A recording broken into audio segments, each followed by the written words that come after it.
Good morning. Ngasi card message yengase ko. Ngasi card message se khoi rashi ki matungina admaini yengbado ko. Ka trying to katang thok charage trying to shidagi shai shagi rashi mapado khala khala ga amai taraga yeminara se ko. Rashi tara ni thoi ka tara ni thoi ko.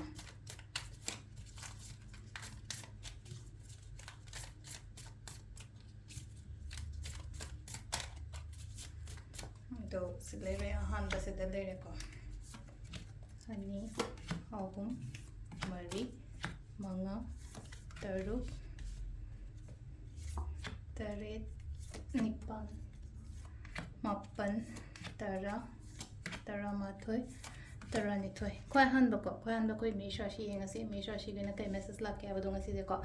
मेष राशि गना first लाइसे होनगदब नुमित ओइना ओय को होनबियो सुबो number लेपिगनो को number 1 को number 2 वृष राशि गना सिदला इसे एवरीथिंग लोइना मग बैलेंस तरोगा चटपतो याना यानबा मगिसु यानबा कोनबा लमी गोंदा मी न मथवाई नुंगाइतना बखतना गुंबा तोबिगनो को अहुम सुबो को मिथुन राशि गना सिलाइसे को सम प्रॉब्लम्स को बगतंग थवाई नुंगाइतबा अदुम बसुक्रा सुलाई पैसागी कई मथा गतंग सारंबसु याय को कर्कट न सिलाइसे को खल्ली कईनो मैम अमा हादी थबक ओइनदी हेक पांगथोक्तबदो तौरी मैम से को नेक्स्ट कईनो अखोगी कईना को सिंगर राशि लोइना हादी एनर्जी से याम पॉजिटिव ओइना लाए एनर्जी इज पॉजिटिव ओइना लाए एनर्जेटिक ओइ थबक तौ मतमदा लैनो को अमाइन तौरगा दुगा से कईना आइना खल्लीबा आइना निंगिबा खोलीबा सुगुम्बा मयाम से अदुम पॉजिटिव ओइना दुम लाकनी को फबा दुम लाकनी अदुगा तुला को कॉन्फिडेंट लयो नसादा को अदुगा वृश्चिक राशि गना सिलेसे को इन्वेस्टमेंट मतम मांगन गनो मफम चाना सिनबा मतम मोइरो पैसा ओइरो अमा ओइरो सुगुम मैम से को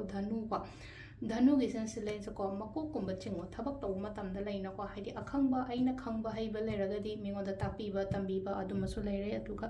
केनोमा तौगे ना हारगा सुसिम लैना को हाइदि मी ngairaga leitaba dum aina dum मांगजिन थारगा उम्बा माइना तौबीबा मकर राशि थवाई कतंग नुंगाइरो को मकर राशि की ओइना हारगदी को नेक्स्ट कइनो को मकर की मतुंगदा कुंभ राशि के अंसला ऐसे को king of pentacles and like को किंग ऑफ पेंटिकल्स सिदा सु सिलेना को आइना सुम सिदा सु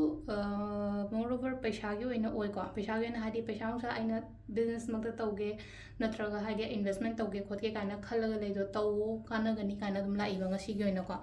अदुगा लास्ट मीन राशि के थबक याम बोइना तौबदो थबक याम रेस्पॉन्सिबिलिटीज याम खोदपा हाइना अमाइ तौरगा लाइको सीजन अखोगी मीन राशि ओइदने को अदु सिदा लेरे अखोगी राशि की मतुंगिना tarot card reading ma'am thank you